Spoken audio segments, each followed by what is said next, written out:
Assalamualaikum warahmatullahi wabarakatuh. Buat tukang-tukang yang kurang bisa lihat gambar tuh caranya mudah. Kalau ada rumah, lihat dulu gambar jadinya.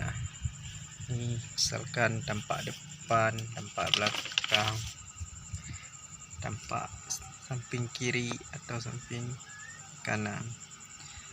Kalau udah ngerti tampak rumah jadinya, lalu baru lihat pondasinya, pembuatan pondasinya. Mana nih gambar pondasinya, bentuk pondasi.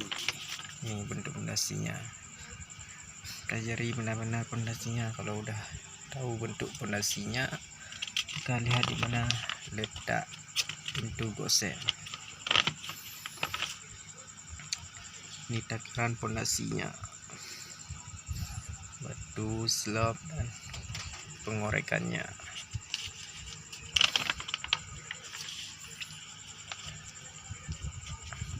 Mana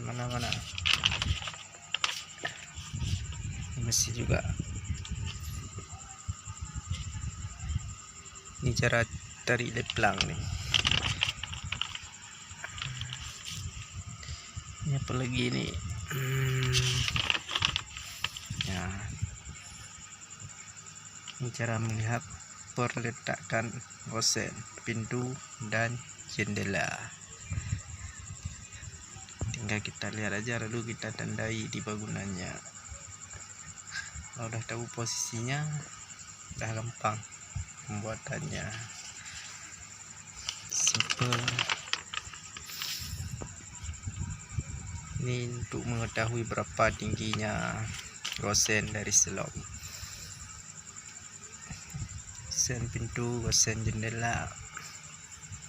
Tak ribet, mudah lihatnya, dan gambar tak sesulit.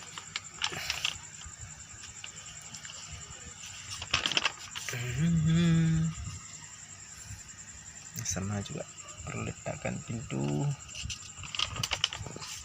Itu aja cara dasarnya.